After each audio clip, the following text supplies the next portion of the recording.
നമസ്കാരം. ഈ ഓണക്കാലത്ത് സി മലയാളം ന്യൂസിനൊപ്പം ഉള്ളത് പാമ്പള്ളിയാണ്, സംവിധായകൻ പാമ്പള്ളി. നമസ്കാരം പാമ്പള്ളി. നമസ്കാരം. ചെറിയ വെടിയൊന്നുമല്ല ഈ ഓണത്തോട് ചേർന്ന് പൊട്ടിച്ചിരിക്കുന്നത്, വൻ പ്രകമ്പനമാണ്. സിഞ്ചാർ എന്ന ആദ്യത്തെ സിനിമ ദേശീയ അവാർഡുകളും അന്താരാഷ്ട്ര പുരസ്കാരങ്ങളും നേടിയ സിഞ്ചാർ ഇപ്പം ആമസോൺ പ്രൈമിലുണ്ട്, ഓടുന്നുണ്ട്. അതിന് പിന്നാലെ ഇപ്പോൾ സണ്ണി ലിയോണിനെ നായികയാക്കി ഒരു പടം പ്രഖ്യാപിച്ചിരിക്കുകയാണ് പാമ്പള്ളി. സ്വാഭാവികമായിട്ടും സണ്ണി ലിയോണിന് ഓണത്തെ പറ്റിയാണ് നമ്മൾ പറയേണ്ടത് ഓണക്കാലത്ത്. എങ്കിലും ഞാനങ്ങ് ചോദിക്കുകയാണ്, സണ്ണി ലിയോണിനെ പറ്റി അറിയാനുള്ള ആൾക്കാരുടെ ഒരു താല്പര്യമുണ്ടല്ലോ. എന്താണ് സണ്ണി ലിയോണിനെ നായികയാക്കി ഒരു പടം പ്രഖ്യാപിച്ചിരിക്കുന്നത്? അത് അങ്ങനെ ഒരു പ്രഖ്യാപനം മാത്രമല്ല, വാസ്തവത്തിൽ നമ്മുടെ സിനിമ പൂർണ്ണമായിട്ടും നമ്മൾ ഷൂട്ട് ചെയ്ത് കഴിഞ്ഞു. ഏതാണ്ട് ഒരു 8 മാസമായി ഞങ്ങൾ ആ ഒരു പ്രോസസ്സിൻ്റെ പുറകിലായിരുന്നു. സണ്ണി ലിയോൺ എന്ന് പറയുന്ന ഒരു ആക്ട്രസ് ഒരു വ്യത്യസ്തമായ രീതിയിൽ അവതരിപ്പിക്കാനാണ് ഞാൻ ഉദ്ദേശിക്കുന്നത്. പിന്നെ എൻ്റെ കഥയുമായിട്ടാണ് അത് വളരെ അവരുടെ ക്യാരക്ടർ വളരെ. ഈ സണ്ണി ലിയോൺ എന്ന് പറയുമ്പോഴേ നമ്മൾ സാധാരണഗതിയിൽ പ്രതീക്ഷിക്കുന്നത് മലയാളത്തിൽ അല്ലെങ്കിൽ സിനിമകളിൽ ഒരു ഐറ്റം നമ്പർ അങ്ങനെയൊക്കെ വരുന്ന ഒരു നടി. അതിനപ്പുറത്തേക്ക് സണ്ണി ലിയോൺ, പ്രത്യേകിച്ച് ഈ ഭാഷയുടെ പരിമിതിയൊക്കെ ഉണ്ടാകുമ്പം അവരെങ്ങനെ മലയാളം ചെയ്യും, അവർക്ക് നമ്മുടെ മലയാളത്തിലെ ഒരു കഥാപാത്രത്തിൻ്റെ ഇമോഷൻസ് ഒക്കെ അതുപോലെ എടുക്കാൻ പറ്റുമോ എന്നൊക്കെയുള്ളൊരു സ്വാഭാവികമായ സംശയം എനിക്കുണ്ട്. ഞാനതുകൊണ്ടാണ് ചോദിക്കുന്നത്. ഒരു വെറും ഒരു ഐറ്റം അല്ല, ഒരു മുഴുനീള കഥാപാത്രമാണ്. അതെ, അവര് ശരിക്കും പറഞ്ഞാൽ അവരൊരുപാട് സിനിമകൾ ചെയ്തിട്ടുണ്ട്. എനിക്ക് തോന്നുന്നു ഒരു 10-25ഓളം ഹിന്ദി സിനിമകളും പിന്നെ ഏതാണ്ട് 5ഓളം അന്യഭാഷ പല ഭാഷകളിലൊക്കെ ആയിട്ട് സിനിമകൾ ചെയ്തിട്ടുണ്ട്. സൗത്തിൽ കുറവാണ്, 1-2 സിനിമകളെ സൗത്തിൽ ചെയ്തിട്ടുള്ളൂ അവർ. പിന്നെ മറ്റ് മറാത്തി അങ്ങനെയുള്ള വേറെ ലാംഗ്വേജുകളിലൊക്കെ ആയിരുന്നു അവർ ചെയ്തിരുന്നത്. അപ്പോൾ അവർ മലയാളത്തിലൊരു സിനിമ ചെയ്യുമ്പോൾ ഞാൻ അവരെ ഇങ്ങോട്ടേക്ക് അഡോപ്റ്റ് ചെയ്തത് ഒരു സണ്ണി ലിയോൺ എന്ന് പറഞ്ഞ പേര് കൊണ്ട് മാത്രമല്ല, അവരെ എനിക്ക് എൻ്റെ സിനിമയ്ക്ക് ഏറ്റവും ആപ്റ്റായ ഒരു കഥാപാത്രമായിട്ടാണ് ഞാൻ അവരെടുത്തിരിക്കുന്നത്. അല്ലാതെ സണ്ണി ലിയോൺ വരുന്നു എന്നുള്ളത് മലയാളം പടം ചെയ്യുന്നു എന്ന് പറയുമ്പോൾ ചെയ്യുന്നത് ഒരു മലയാളം പടമാണ്. അപ്പം മലയാളം പടത്തിൻ്റെ എല്ലാ സവിശേഷതകളും ഉള്ള ഒരു മലയാള പടം, ഒരു കുടുംബ ചിത്രം തന്നെയാണത്. അല്ലാതെ മറ്റൊരു രീതിയില്ല. ഇതൊരു സണ്ണി ലിയോൺ പടമല്ല ഞാൻ ചെയ്യുന്നത്, മലയാള പടത്തിലേക്ക്. Yes, exactly. പാമ്പള്ളിയുടെ മാത്രമല്ല, മലയാളക്കരയുടെ ആളുകൾക്ക് വേണ്ടി തയ്യാറാക്കപ്പെട്ട ഒരു പൂർണ്ണമായും ഒരു എന്റർടൈനർ. ഈ മലയാളക്കരയ്ക്ക് വേണ്ടി മാത്രമല്ലല്ലോ, ഇതിപ്പം പല ഭാഷകളിലുണ്ട്. അതെ. അതെന്താണെന്ന് വെച്ചാൽ മലയാളക്കരയുടെ പശ്ചാത്തലത്തിലാണ് ഈ സിനിമയുടെ മദർ ലാംഗ്വേജ് നിൽക്കുന്നത്. പക്ഷേ നമ്മളിത് കാസർഗോഡിൻ്റെ പശ്ചാത്തലത്തിൽ ചെയ്തുകൊണ്ട് അറിയാലോ, സപ്തഭാഷാ സംഗമ ഭൂമിയാണ്. അതുകൊണ്ട് തന്നെ പല ഭാഷകളുടെ ഒരു സന്നിവേശം സിനിമയിൽ പല ഭാഗങ്ങളിലായിട്ട് വന്നു പോകുന്നുണ്ട്. പക്ഷേ ഞാൻ പതിവ് പോലെ ഞാൻ എപ്പോഴും എൻ്റെ സബ്ജക്റ്റുകൾ തിരഞ്ഞെടുക്കുമ്പോൾ ഞാനൊരു ഗ്ലോബൽ സബ്ജക്റ്റുകളെ, അതായത് എല്ലാവർക്കും ദഹിക്കാവുന്ന എല്ലാവർക്കും റിലേറ്റ് ചെയ്യാൻ പറ്റുന്ന സബ്ജക്റ്റുകളെയാണ് ഞാൻ അധികം പ്രിഫർ ചെയ്യുന്നത്. അതിപ്പം ആമസോൺ പ്രൈമിൽ ഓടുന്നുണ്ട് സിഞ്ചാർ 2018 സിനിമയാണ്. മികച്ച നവാഗത സംവിധായകനുള്ള ദേശീയ പുരസ്കാരം പാമ്പള്ളിക്ക് കിട്ടിയ സിനിമയാണ്. 2 ദേശീയ പുരസ്കാരങ്ങൾ, ഒന്ന് ചെസരി ഭാഷയിലെ മുഴുനീള ചിത്രം എന്നുള്ള ഒരു മികച്ച പ്രാദേശിക ഭാഷാ ചിത്രത്തിനുള്ള ദേശീയ പുരസ്കാരം, അങ്ങനെയാണെന്നാണ് എൻ്റെ ഓർമ്മ. അതുപോലെ തന്നെ ഇത് നിരവധി അന്താരാഷ്ട്ര ചലച്ചിത്ര മേളകളിൽ പ്രദർശിപ്പിക്കപ്പെട്ടു എന്നുള്ള വളരെ പ്രശംസ നേടിയ ഒരു ചിത്രം. പക്ഷെ 2018 പുറത്തു വന്ന IFFKയിലും ഈ നമ്മുടെ കേരളത്തിലെയും അതുപോലെ പനോരമയിലെയും ഒക്കെ പ്രദർശിപ്പിക്കപ്പെട്ട ഒരു ചിത്രം എന്തുകൊണ്ടാണ് ഇപ്പോൾ മാത്രം OTT-യിലേക്ക് വന്നത് എന്നൊരു സ്വാഭാവികമായ സംശയം. അത് എനിക്ക് മാത്രമല്ല, അത് വളരെ ജെനുവിനായ ഒരു ക്വസ്റ്റ്യൻ ആണ്. അതിൻ്റെ അകത്ത് ആദ്യത്തെ അതിനുണ്ടായ ഒരു പ്രോബ്ലം ഞാൻ പറയട്ടെ. 2017 ഡിസംബറിലാണ് നമ്മുടെ പടം സെൻസർ ചെയ്യപ്പെട്ടത്. ഡിസംബർ 31 ആണ് പടം സെൻസർ ചെയ്തത്. പക്ഷേ ആ പടം പുറത്തേക്ക് വരുന്നതും മറ്റ് ഫെസ്റ്റിവലുകൾക്കൊക്കെ പോകുന്നതും 2018 അപ്പോൾ നാഷണൽ അവാർഡ് കിട്ടുന്ന ഒരിക്കലും പ്രതീക്ഷിച്ചിരുന്നില്ല. നാഷണൽ അവാർഡ് കിട്ടിക്കഴിഞ്ഞ ഉടനെ ഞങ്ങളത് റിലീസ് ചെയ്യാനുള്ള ഒരു തയ്യാറെടുപ്പ് ഷിബുജി സുശീലൻ, അദ്ദേഹമായിരുന്നു അതിൻ്റെ പ്രൊഡ്യൂസർ. അപ്പം ഷിബു സാറും ഞാനും കൂടി ചേർന്നിട്ട് അത് റിലീസ് ചെയ്യണം എന്നുള്ളൊരു ഐഡിയ നിൽക്കുമ്പോഴാണ് നാഷണൽ അവാർഡ് നമുക്ക് കിട്ടുന്നത്. പിന്നീട് അവർ പറഞ്ഞു, ഒരുപാട് നിങ്ങൾ ഉടനെ റിലീസ് ചെയ്ത് കുറച്ച് കാലം കാത്തിരിക്കണം എന്ന് പറഞ്ഞു. പിന്നെ അത് ഒരുപാട് ക്യാൻസ് തൊട്ട് പിന്നാലെ നമ്മുടെ ഭാരത സർക്കാർ തന്നെ അതിനെ പ്രൊമോട്ട് ചെയ്തിട്ട് കാൻ ഫെസ്റ്റിവലിൽ പടം പങ്കെടുത്തു. Durban international film festival, ASEAN ഫെസ്റ്റിവലിൻ്റെ ഓപ്പണിംഗ് മൂവിയായി. അങ്ങനെ പല പല അന്താരാഷ്ട്ര ഫെസ്റ്റിവലിൽ ഒന്നിന് പിറകെ ഒന്നായിട്ട് ഇത് പോയി തുടങ്ങിയപ്പോൾ റിലീസിങ്, അതായത് ഇത്തരം കണ്ടന്റ് ഓറിയൻറ്റഡ് ആയിട്ടുള്ള മൂവീസ് റിലീസ് ചെയ്ത് കഴിഞ്ഞാൽ അതിൻ്റെ ഒരു പ്രാധാന്യം കുറഞ്ഞു പോകും പല ഫെസ്റ്റിവലുകളിലും. അതുകൊണ്ട് തന്നെ അവർ പറഞ്ഞു നിങ്ങൾ ഉടനെ ഫെസ്റ്റിവലുകളിൽ അത് എന്തായാലും ഈ പ്രൊഡ്യൂസർക്ക് വലിയ നഷ്ടം വന്നിട്ടുണ്ടാകാൻ സാധ്യതയില്ല. കാര്യം ചലച്ചിത്ര മേളകളിലൊക്കെ പ്രദർശിപ്പിക്കുന്നത് അവിടുന്ന് ഒരു മോശമല്ലാത്ത പക്ഷെ അത് നിങ്ങൾ വിചാരിക്കുന്ന അത്ര വലിയൊരു റവന്യൂ നമുക്ക് ജനറേറ്റ് ചെയ്യുന്നില്ല ഫിലിം ഫെസ്റ്റിവലുകളിൽ.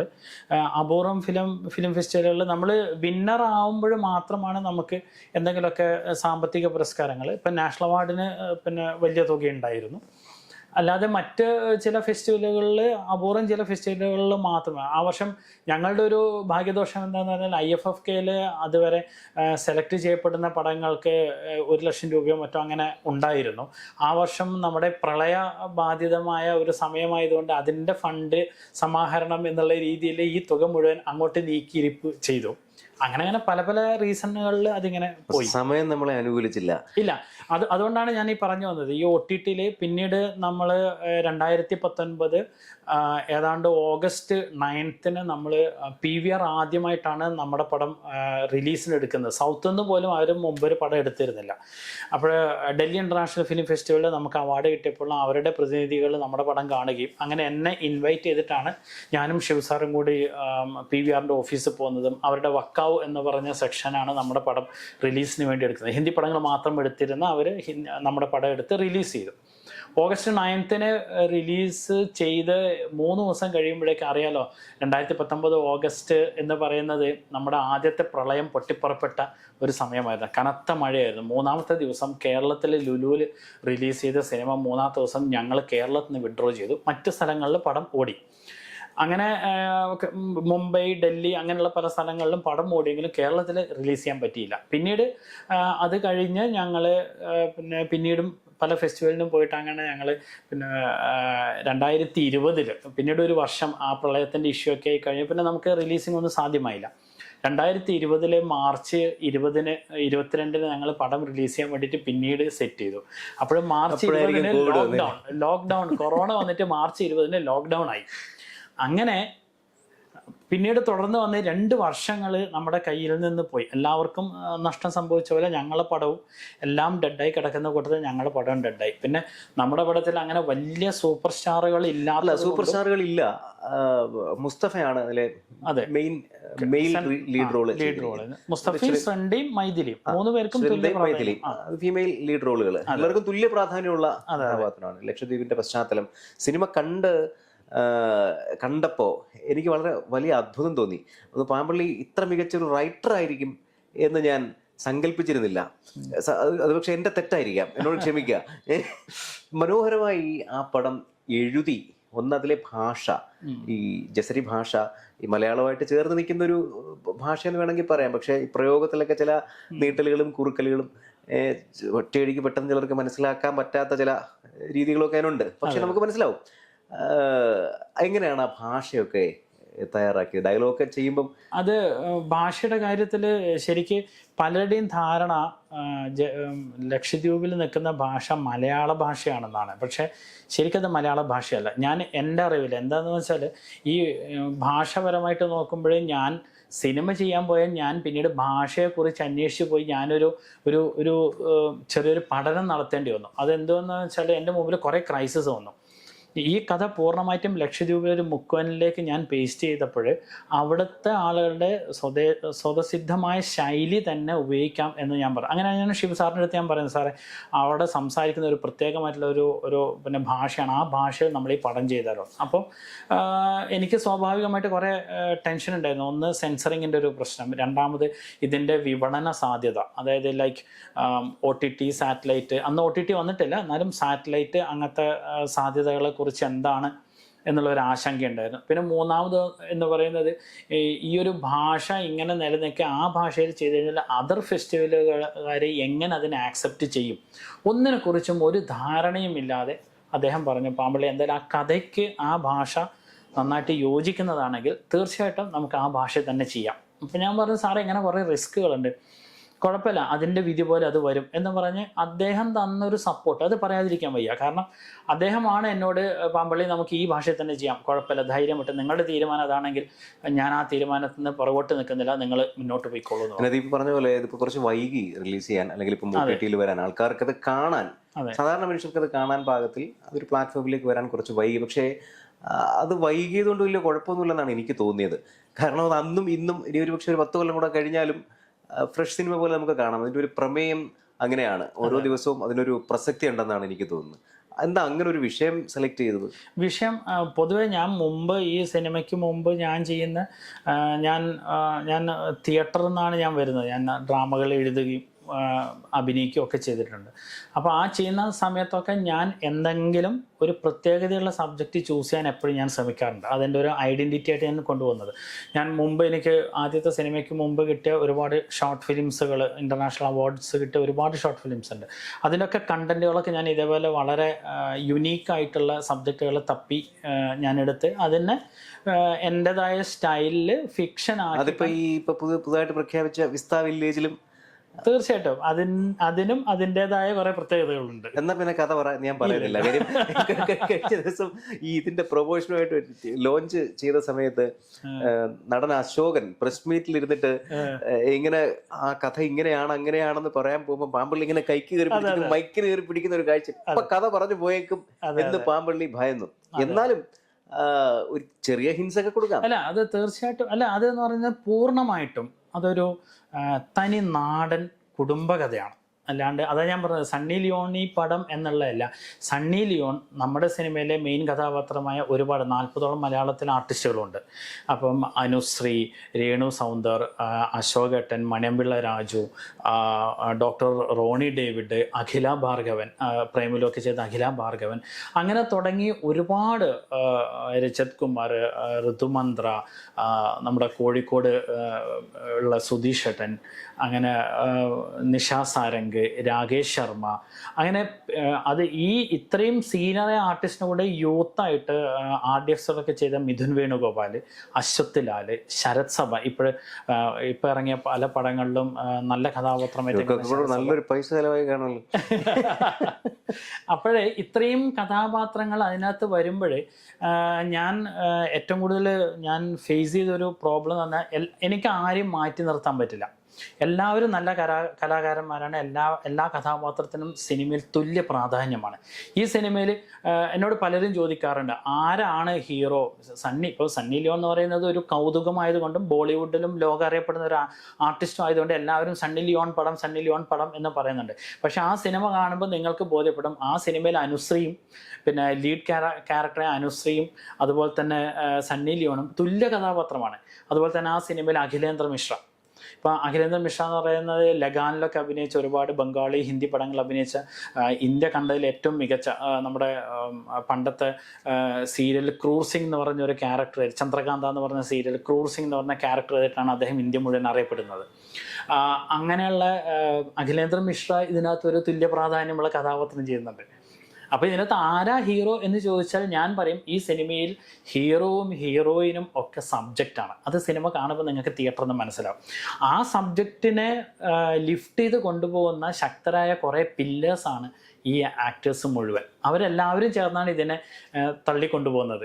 അപ്പോൾ ഈ സിനിമ ഒരു സണ്ണി ലിയോൺ പടമല്ല, ഇതൊരു അനുശ്രീ പടമല്ല, അല്ലെങ്കിൽ ഇതൊരു അശോക, എന്നാൽ എല്ലാവരുടെയും കൂടിയുള്ള ഒരു പടമാണ് ഈ പടം. അതുപോലെ തന്നെ ഗുൽറിയാസ് ഒക്കെ, കാശ്മീർ എന്നുള്ള ഗുൽറിയാസ്, പഞ്ചാബ് നിന്നുള്ള റോക്കി സിംഗ് എന്ന് പറഞ്ഞ അങ്ങനെയുള്ള പല പല ആർട്ടിസ്റ്റുകൾ വന്നൊരു. ഇതിലൊക്കെ ഇത്തിരി ബിസിനസ് ഉണ്ടല്ലേ, ഈ കാശ്മീരിൽ നിന്നുള്ള ആള്, പഞ്ചാബിൽ നിന്നുള്ള ആള്, ഇവിടെ ബിസിനസ് ഓഫ് കോഴ്സ് എന്തായാലും ഒരു പ്രൊഡ്യൂസറെ നമ്മൾ സാറ്റിസ്ഫൈ ചെയ്യുന്ന രീതിയിലാണല്ലോ ഒരു സിനിമ ചെയ്യുന്നത്. കാരണം ഇത് ആദ്യത്തെ സിനിമ എന്ന് പറയുന്നത് പൂർണ്ണമായിട്ടും ഷിബു സാർ എൻ്റെ അടുത്ത് ഒരു കണ്ടന്റ് ഓറിയന്റഡ് ആയിട്ടുള്ള സിനിമയാണ് ചെയ്തത്. പക്ഷേ ഈ സിനിമ വിസ്റ്റ വില്ലേജ് എന്ന് പറഞ്ഞ സിനിമ ചെയ്ത് എൻ്റെ ഫ്രണ്ടായ പ്രബലും ഞാനുമായിരുന്നു ഈ പടത്തിൻ്റെ ആദ്യത്തെ സ്റ്റേജിൽ നമ്മൾ ഒരുമിച്ചാണ് ഇതിൻ്റെ ഒരു യാത്ര തുടങ്ങിയത്. അങ്ങനെ സണ്ണി അവർ സിനിമ സബ്ജക്റ്റ് ഫിക്സ് ആവുകയും അവർ സബ്ജക്റ്റ് ഇഷ്ടപ്പെടുകയും തുടർന്ന് NK മുഹമ്മദ്, നമ്മുടെ വയനാട്ടിലെ വൈത്തിരി വില്ലേജ് റിസോർട്ടിൻ്റെ ഓണറായ NK മുഹമ്മദ്, അദ്ദേഹത്തിനടുത്ത് അദ്ദേഹത്തിൻ്റെ നല്ലൊരു സുഹൃത്താണ്. അപ്പം മുഹമ്മദ് സാറിൻ്റെ ഒരു പ്രത്യേകത എന്ന് പറഞ്ഞാൽ അദ്ദേഹം സിനിമകളൊക്കെ തിയേറ്ററിൽ പോയിട്ടൊന്നും കാണാത്തൊരു മനുഷ്യനാണ്. അദ്ദേഹം പൂർണ്ണമായിട്ടും ഒരു നല്ലൊരു എഞ്ചിനീയറും ഒരുപാട് എന്താ പറയുക വലിയ വലിയ ബിസിനസ് സാമ്രാജ്യങ്ങൾ കെട്ടിപ്പടുത്തൊരു മനുഷ്യനാണ്. കടവ് റിസോർട്ടൊക്കെ അതിൻ്റെയൊക്കെ ഫൗണ്ടറും അതൊക്കെ നിർമ്മിച്ചതൊക്കെ അദ്ദേഹം തന്നെയാണ് അതിൻ്റെ പിന്നെ ഡിസൈനറും എഞ്ചിനീയറിങ്ങും ഒക്കെ ചെയ്ത് അദ്ദേഹം തന്നെയാണ്. അദ്ദേഹം തന്നെയാണ് വൈത്തിരി വില്ലേജും ചെയ്തിരിക്കുന്നത്. അതുപോലുള്ള വലിയ വലിയ സാധനങ്ങൾ ചെയ്യുന്ന ഒരു ബിസിനസ്മാനാണ് അദ്ദേഹം. അപ്പോൾ അദ്ദേഹത്തിനെ സംബന്ധിച്ചിടത്തോളം അദ്ദേഹം അദ്ദേഹത്തിൻ്റെ ഒരു ഫ്രീ ടൈമിൽ അദ്ദേഹം കാണുന്ന സിനിമകൾ ഈ പല പല വിദേശ രാജ്യ സിനിമകളും ഇന്തോനേഷ്യൻ സിനിമകളും ലാറ്റിൻ അമേരിക്കൻ സിനിമകളും ഇറാനിയൻ സിനിമകളൊക്കെ കാണുന്ന ഒരു മനുഷ്യനാണ്. അപ്പോൾ വളരെ ആക്സിഡൻ്റലി ഞാൻ പ്രബലിൻ്റെ കൂടെ പോവുകയും അദ്ദേഹത്തിനെ പരിചയപ്പെടുകയും ചെയ്തപ്പോൾ ഞങ്ങളുടെ ഒരു സൗഹൃദം അവിടെ ഫോം ചെയ്യും. അങ്ങനെ മുഹമ്മദ് സാറും ഞാനും പ്രബലും ഞങ്ങൾ ഫ്രീ ഉണ്ടാകുന്ന സമയത്തൊക്കെ അവിടെ ചെല്ലുന്ന സമയത്ത് ഞങ്ങൾ മണിക്കൂറുകൾ സിനിമയെക്കുറിച്ച് സംസാരിക്കുകയും ഒക്കെ ചെയ്തിരുന്ന ഒരു മനുഷ്യനാണ്. അപ്പോൾ ഈ സിനിമയോടുള്ള സ്നേഹം കൊണ്ട് മാത്രമാണ് ആ മനുഷ്യൻ ഈ ഒരു പടം ചെയ്യുന്നത്. പക്ഷെ അതൊരു പ്രധാനപ്പെട്ട കാര്യമാണ്. ഒരു പ്രൊഡ്യൂസർ പുള്ളിയാണല്ലോ ഇതിന് പൈസ മുടക്കുന്നത്. അതെ അതെ അതെ. അപ്പം അതൊരു വലിയൊരു ഘടകം. അപ്പോൾ അദ്ദേഹം സിനിമ ഇപ്പം ഞാൻ പറയുന്നു, ആ സിനിമ ഞങ്ങൾ ഫിക്സ് ചെയ്തതിന് തൊട്ടടുത്ത ദിവസമാണ് എനിക്ക് അതിൻ്റെ പ്രൊഡക്ഷൻ കൺട്രോളറായ റിയാസ് വയനാടിനെ അദ്ദേഹം എന്നെ ഏൽപ്പിച്ചിരുന്നത്. റിയാസ് എനിക്ക് മുമ്പ് പേരുകൊണ്ട് അറിയെങ്കിലും എനിക്കൊരു സൗഹൃദ വലയത്തിൽ അദ്ദേഹം വന്നിരുന്നില്ല. അങ്ങനെ റിയാസാണ് പിന്നീട് അദ്ദേഹത്തിന് വേണ്ടിയിട്ട് എൻ്റെ കൂടെയുള്ള ഈ ജേണിയിൽ മുഴുവൻ ഈ സിനിമയുടെ ഈ അവസാന ഘട്ടം വരെ റിയാസ് തന്നെയാണ് എല്ലാ പ്രൊഡക്ഷൻ്റെ കാര്യങ്ങളിലും എൻ്റെ കൂടെ നിന്നിരുന്നത്. അപ്പോൾ അതിൻ്റെ അകത്തുള്ളൊരു ഗുണം എന്താണെന്ന് വെച്ചാൽ ഈ പ്രൊഡ്യൂസർ ഒരുപക്ഷെ ഞാൻ പറയും മറ്റുള്ളവരെ എനിക്കറിയില്ല, കാരണം ഞാൻ സിനിമ എന്നുള്ള ലെവലിൽ എൻ്റെ രണ്ടാമത്തെ പ്രൊഡ്യൂസറാണ്. പക്ഷെ ഞാൻ കേട്ടിട്ടുണ്ട് പല പ്രൊഡ്യൂസർ, കാരണം അവരൊക്കെ അതിൻ്റെ എല്ലാ ഘട്ടങ്ങളിലും, അതായത് ഒരു എഴുത്ത് മുതൽ അതിനെ തിയേറ്ററിൽ എത്തിക്കുന്ന ഘട്ടം വരെ എല്ലാ ഘട്ടങ്ങളിലും അവരുടേതായ ഇടപെടലുകളും ഒക്കെ ചെയ്യുന്ന പ്രൊഡ്യൂസർമാരാണ്. കാരണം അവരുടേതാണ് പ്രൊഡക്റ്റ്, അവർക്ക് അതിന് ബിസിനസ് ചെയ്യണം, അല്ലെങ്കിൽ അതിൻ്റെ അകത്ത് അവർക്ക് തന്നെ റവന്യൂ വരണം എന്നുള്ളൊരു ഉദ്ദേശശുദ്ധിയോട് കൂടിയായിരിക്കും. സംവിധായകന്റെ കലയാണെങ്കിലും ഇത് ഉണ്ടാവണമെങ്കിൽ പ്രൊഡ്യൂസർ ഇല്ലാതെ ഒരിക്കലും പറ്റില്ല. അത് ഞാൻ ഫസ്റ്റ് സിനിമയാകുമ്പോഴും ഞാൻ പറയുന്നുണ്ട്. ഇപ്പം സിഞ്ചാർ എന്ന് പറഞ്ഞൊരു പിന്നെ സിനിമയുടെ ഒരു കഥാംശവും അങ്ങനെ ഒരു ടാലൻറ്റും എനിക്ക് കാണിക്കാൻ പറ്റിയത് തീർച്ചയായിട്ടും ഷിബുജി സുശീലൻ എന്ന് പറയുന്ന ആ പ്രൊഡ്യൂസർ എനിക്ക് കൈ തന്നതുകൊണ്ടും എന്നോട് ചെയ്യാൻ പറഞ്ഞതുകൊണ്ടും മാത്രമാണ്. അതേപോലെ തന്നെയാണ് ഈ സിനിമയും. എൻ്റെ അടുത്ത് നല്ല സബ്ജക്റ്റും ആർട്ടിസ്റ്റിൻ്റെ ഡേറ്റും ഉണ്ടെങ്കിൽ കൂടിയും ഒരു പ്രൊഡ്യൂസർ എന്നുള്ള രീതിയിൽ മുഹമ്മദ് സാറ് തന്നൊരു സപ്പോർട്ട് ഭയങ്കരമാണ്. ഇതിൻ്റെ ഏറ്റവും വലിയ ഗുണം എന്ന് വെച്ചാൽ ഇതിൻ്റെ ഒരു ഘട്ടത്തിലും അദ്ദേഹം കയറി അയ്യോ അത് പറ്റില്ല, ഇത് പറ്റില്ല, അത് പറ്റില്ല, അങ്ങനെ ഒന്നും അദ്ദേഹം പറഞ്ഞിട്ടില്ല. പരിപൂർണമായിട്ട് സപ്പോർട്ട് ചെയ്തൊരു മനുഷ്യനാണ്. അദ്ദേഹം ആകെ അഭിപ്രായങ്ങൾ പറയുന്നത് സംഗീതത്തിൻ്റെ കാര്യത്തിൽ മാത്രമാണ്. കാരണം ഭയങ്കരമായിട്ട് മ്യൂസിക്കിനെ ഹൃദയത്തോട് ചേർത്ത് നിർത്തുന്ന ഒരു മനുഷ്യനാണ് അദ്ദേഹം. അതുകൊണ്ട് മ്യൂസിക്കിൻ്റെ A to Z നല്ല ജ്ഞാനവും അദ്ദേഹത്തിന് സംഗീതത്തിന്. ഇവിടെ ഒരു കാര്യം കൂടെ ചോദിക്കേണ്ടതാണ്. ഒരു സിനിമ സംവിധാനം ചെയ്യാന്ന് പറഞ്ഞാൽ അത്ര എളുപ്പമുള്ളൊരു കാര്യമല്ല, മനസ്സിലാക്കിയെടുത്തോളം. എന്നാൽ എന്താണ് ഒരുപാട് 50-40 സിനിമകളിൽ കൂടുതലൊക്കെ ചെയ്ത സംവിധായകരുണ്ട് ഇവിടെ. ഒരു സിനിമ ചെയ്യാൻ പാമ്പിള്ളിപ്പെട്ട പാടുകൾ എനിക്കറിയാവുന്നതാണ്. ഞാൻ ചോദിക്കുന്നത്, അടുത്ത കാലത്ത് ഈ അടൂർ ഗോപാലകൃഷ്ണൻ പറഞ്ഞൊരു അഭിപ്രായമായിട്ട് കൂടി ബന്ധപ്പെടുത്തിയാണ്. ഒരു പക്ഷെ അത് പറയുമ്പോൾ ചിലപ്പോൾ പാളിപ്പോവോ കയ്യിൽ നിന്ന് പോവോ ഒക്കെ ചെയ്യാം ഇത്തരം പറയുമ്പോഴൊക്കെ. അതുകൊണ്ട് സൂക്ഷിച്ച് തന്നെ പറഞ്ഞു. ഞാൻ ചോദിക്കുന്നത്, അത്ര എളുപ്പത്തിൽ പരിശീലനം ഇല്ലാതെ ചെയ്യാൻ പറ്റുന്ന ഒന്നാണോ സിനിമ? പരിശീലനമില്ലാതെ സിനിമ ചെയ്യുന്നത് അബദ്ധമാണെന്ന് ഞാൻ പറയും. പരിശീലനം എന്ന് പറയുന്നത്, ഇപ്പം ഞാനൊരു അക്കാഡമിക് എഡ്യൂക്കേഷൻ, സിനിമയ്ക്ക് വേണ്ടിയിട്ട് ഒരു അക്കാഡമിക് എഡ്യൂക്കേഷൻ ചെയ്യാത്ത ഒരാളാണ് ഞാൻ ആരുടെയും അസിസ്റ്റൻ്റായിട്ട് നിന്നിട്ടില്ല. ഞാൻ ഡയറക്റ്റ് ഇപ്പം പ്രിയൻ സാറ്, ബാലചന്ദ്ര മേനോൻ സാറ്, അവരൊക്കെ വന്ന വഴിയിലൂടെ അറിയാതെ ഞാൻ സിനിമയിൽ എത്തിപ്പെട്ട ഒരു മനുഷ്യനാണ്. കാരണം എൻ്റെ ഒരു അനുഭവത്തിൽ അടൂർ സാർ അത് പറഞ്ഞാൽ ഒരു ചെറിയൊരു കഴമ്പുണ്ട്, അങ്ങനെ പാടെ നെഗ്ലക്റ്റ് ചെയ്യാൻ പറ്റില്ല. കാരണം സിനിമയ്ക്ക് ഒരു ഭാഷയുണ്ട്. സിനിമ അത് ടെക്നോളജിക്കലായാലും ശരി, എഴുത്തിലായാലും ശരി, അതിൻ്റെ ഇംപ്ലിമെൻറ്റേഷനിലായാലും ശരി, അതിൻ്റെ കോർഡിനേഷനായാലും ശരി, അതിൻ്റെ ബിസിനസ്സിലായാലും ശരി, ഈ സംവിധായകൻ എന്ന് പറഞ്ഞ വ്യക്തിക്ക് ഈ ഇതര മേഖലകളിൽ ഒരു ബേസിക് നോളജ്, ഞാൻ അഗ്രഗണ്യനാവണം എന്ന് ഞാൻ ഒരിക്കലും പറയുന്നില്ല, പക്ഷെ ഒരു ബേസിക് നോളേജ് ഇല്ലാത്ത ഒരു വ്യക്തിക്ക് ചെയ്യുന്നവരുണ്ടാവാം, പക്ഷെ അവരെ സഹായിക്കാൻ പലരും ഉണ്ടാവും. പക്ഷേ ഇത് അറിഞ്ഞ ഒരാൾ ചെയ്യുന്നതും അറിയാത്ത ഒരാൾ ചെയ്യുന്നതും തമ്മിൽ രണ്ടും നല്ല വ്യത്യാസമുണ്ട്. ഒരുപക്ഷെ അടൂർ സാറ് അങ്ങനെ ആയിരിക്കാം ഉദ്ദേശിച്ചത്, എനിക്കറിയില്ല അദ്ദേഹം ഏത് പിന്നെ തലത്തിൽ നിന്നാണ് അത് പറഞ്ഞു തന്നത്. പക്ഷെ അങ്ങനെയാണെന്ന് ഞാൻ കരുതുന്നു എൻ്റെ പെർസ്പെക്റ്റീവിൽ.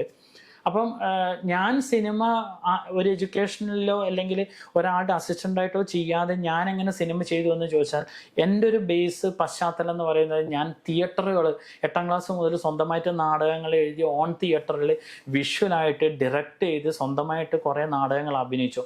അതിനേക്കാൾ ഉപരി കോഴിക്കോട് ആകാശവാണിയിൽ ഏതാണ്ട് 12 വർഷക്കാലം ആക്ടറായിട്ട് ഞാൻ അഭിനയിച്ചു. കുറേ ആളുകളുടെ കൂടെ, കുഞ്ഞാണ്ടിയുടെ കൂടെ, കോഴിക്കോട് സുധാകരേട്ടൻ മരിച്ചുപോയ നമ്മുടെ നടൻ സുധീഷേട്ടൻ്റെ അച്ഛൻ സുധാകരേട്ടൻ, ഖാൻകാവിൽ രാജം കെ നായർ, അങ്ങനെ ഒരുപാട് ആളുകളുടെ കൂടെ ഞാനൊരു 1ാം ക്ലാസ് മുതൽ പണ്ടൊക്കെ റേഡിയോ നാടകോത്സവങ്ങളുണ്ടാവും. അപ്പോൾ ഈ നാടകോത്സവങ്ങളിൽ ഞാനൊരു കുഞ്ഞുകുട്ടിയെ ഇരുന്നിട്ട് അതിങ്ങനെ ചെയ്യുന്നതും കേൾക്കുന്നതും സ്ക്രിപ്റ്റും ഒക്കെ കണ്ട് വളർന്നിട്ടാണ് ഞാൻ 8ാം ക്ലാസ്സിൽ.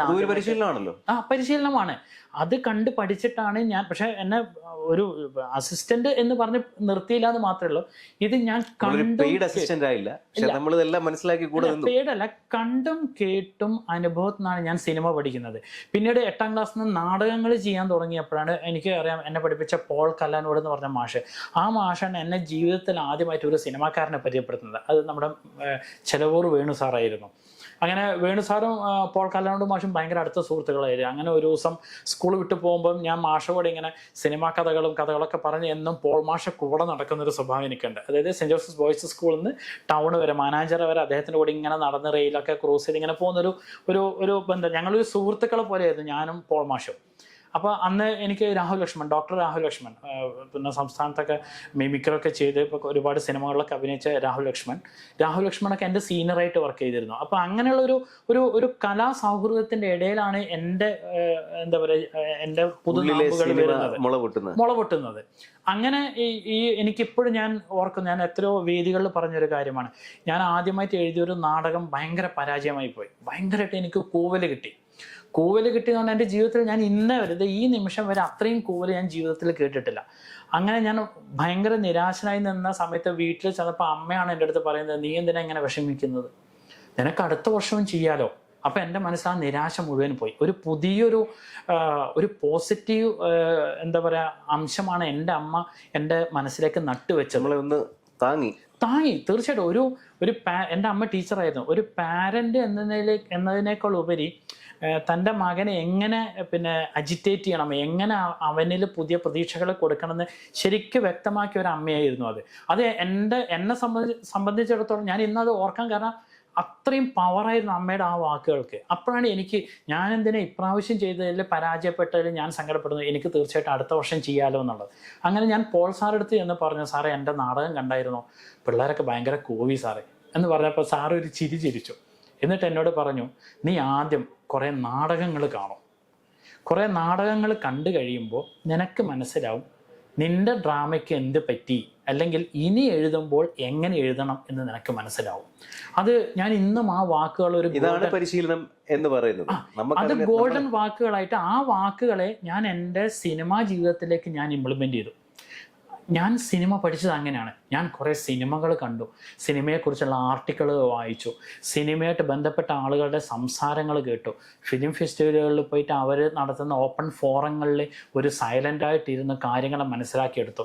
എനിക്കറിയാത്ത ടെക്നോളജിക്കൽ സാധനങ്ങൾ എന്താണെന്ന് ഞാൻ അന്വേഷിച്ച് കണ്ടുപിടിച്ചു. ഇപ്പോഴാണ് ഗൂഗിളൊക്കെ വന്നത്, അന്ന് ഗൂഗിളൊന്നുമില്ല.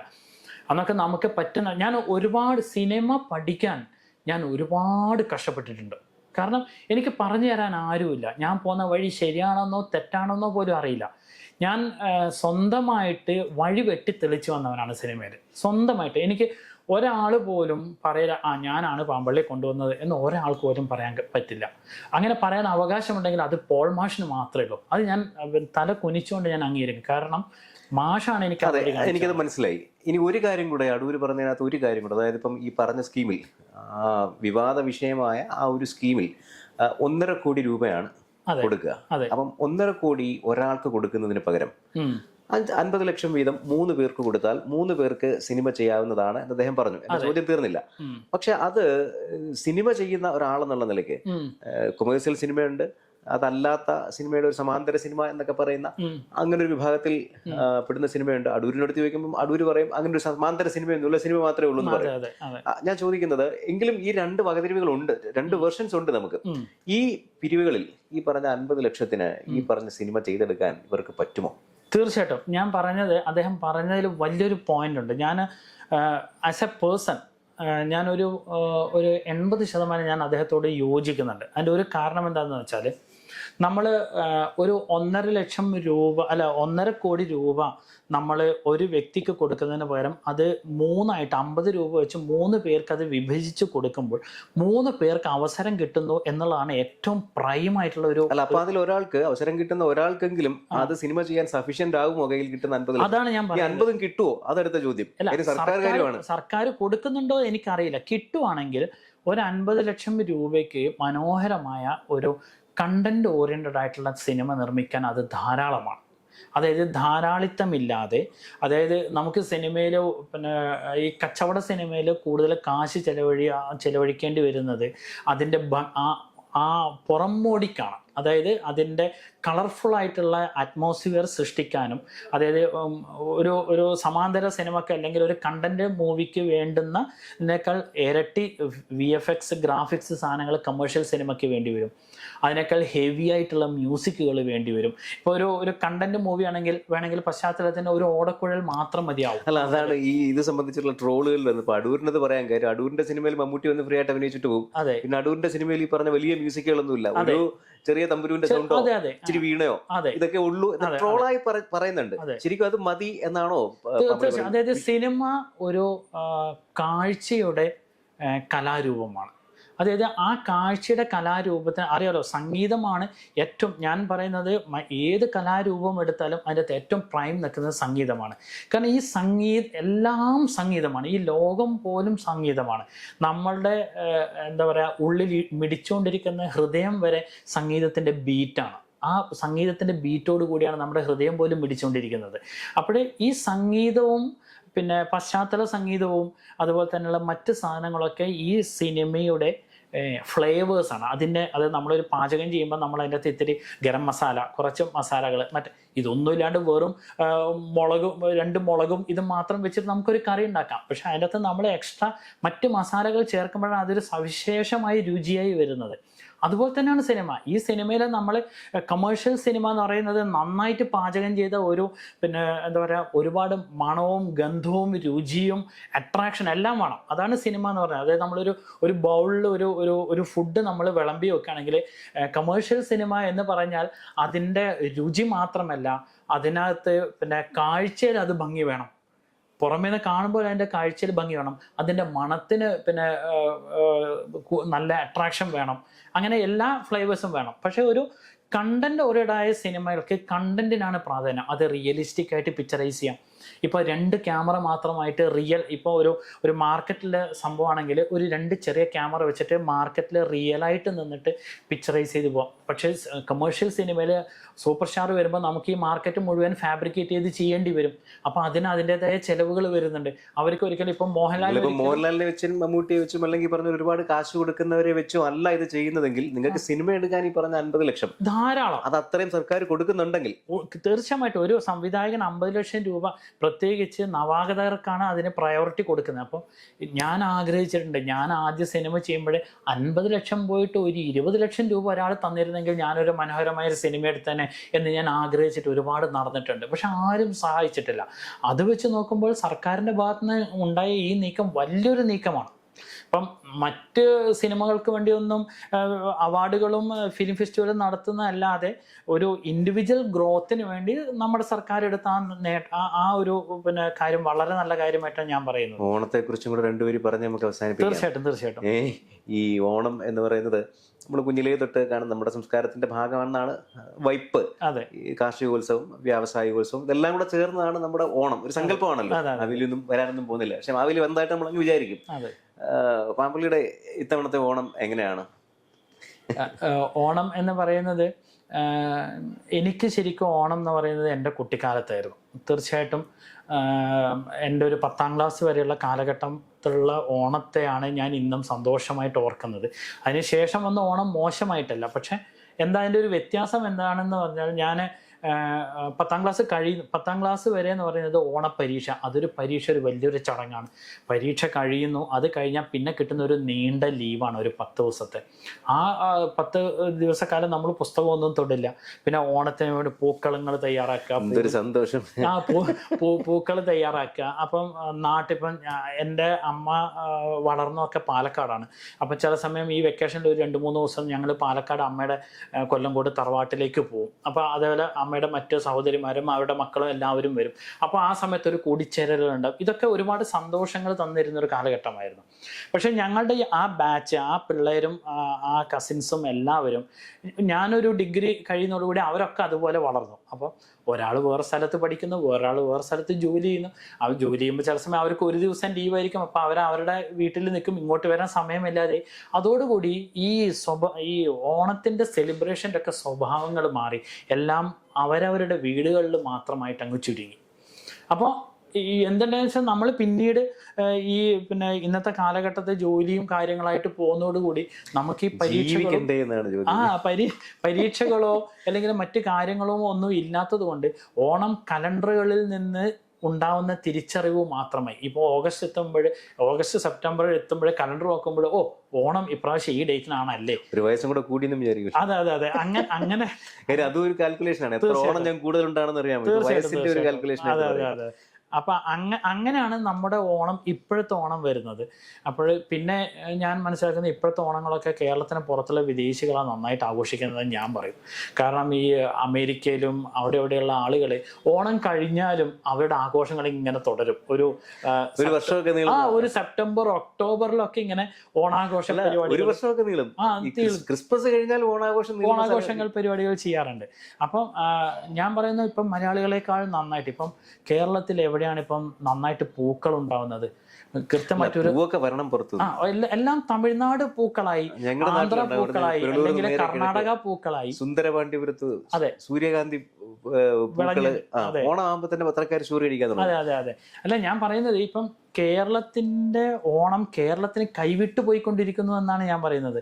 കാരണം ഇവിടെ ഇപ്പം നമ്മുടെ സർക്കാർ കണ്ണൂർ മാടായിപ്പാറയിലൊക്കെ പൂണ്ടെന്നാണ് അല്ലേ, അപൂർവ സ്ഥലങ്ങളുണ്ട്. ഇനി ഞാൻ പറഞ്ഞുതരാം, ഞാൻ തിരുവനന്തപുരം മേരിനെല്ലം സ്കൂളിന് വേണ്ടിയിട്ട് ഒരു ഷോർട്ട് ഫിലിം സീരീസ് ചെയ്തിരുന്നു. ആ വർഷത്തെ മികച്ച കുട്ടികളുടെ സിനിമയ്ക്കുള്ള സംസ്ഥാന അവാർഡ് കിട്ടിയതാണ്. അതിനകത്ത് ഒരു കുറേ ഷോർട്ട് ഫിലിമിൻ്റെ കളക്ഷൻ. അതിനകത്ത് ഒരെണ്ണത്തിൽ ഒരു കുട്ടി ക്ലാസ്സിൽ അധ്യാപകനെ പറയുന്നുണ്ട്, നിങ്ങൾ എന്തെങ്കിലും സവിശേഷമായി എന്തെങ്കിലും കൊണ്ടുവരാൻ പറ്റുമെങ്കിൽ കൊണ്ടുവരൂ എന്ന് പറയുമ്പോൾ ഒരു കുട്ടി കൊണ്ടുവരുന്നത് തുമ്പയാണ്. തുമ്പച്ചെടി ഒരു ചട്ടിയിൽ നട്ടിട്ടാണ്. ഇപ്പോൾ ഈ ഇരുന്നിടത്ത് എറണാകുളത്ത് നമ്മുടെ ഈ സ്റ്റുഡിയോയിൽ ഇരുന്നിട്ട് ഞാൻ ഒരു തുമ്പച്ചെടിക്ക് പറഞ്ഞാൽ ബിനോയ്ക്ക് എവിടുന്ന് തുമ്പച്ചെടി കൊണ്ടുതരാൻ പറ്റും?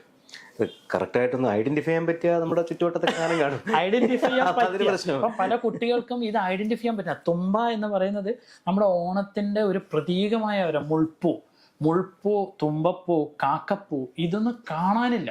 അപ്പം ഇപ്പോഴും ഞാനത് ശക്തമായിട്ട് ഞാൻ പറയാണ്, നമ്മുടെ ഇത് കാണുന്ന ആളുകൾ ഒരു നിമിഷം ഒന്ന് ആലോചിക്കും. നിങ്ങൾ നിന്ന സ്ഥലത്ത് നിന്ന് എത്ര പേർക്ക് ഒരു പോട്ടെ നിങ്ങൾ ട്രാവൽ ചെയ്തോളൂ, എന്നാലും ഞാൻ പറയണ ഒരു മിനിമം ഒരു 40-50 കിലോമീറ്റർ ട്രാവൽ ചെയ്യാണ്ട് നിങ്ങൾക്കൊരു തുമ്പപ്പൂ കാണാൻ പറ്റില്ല.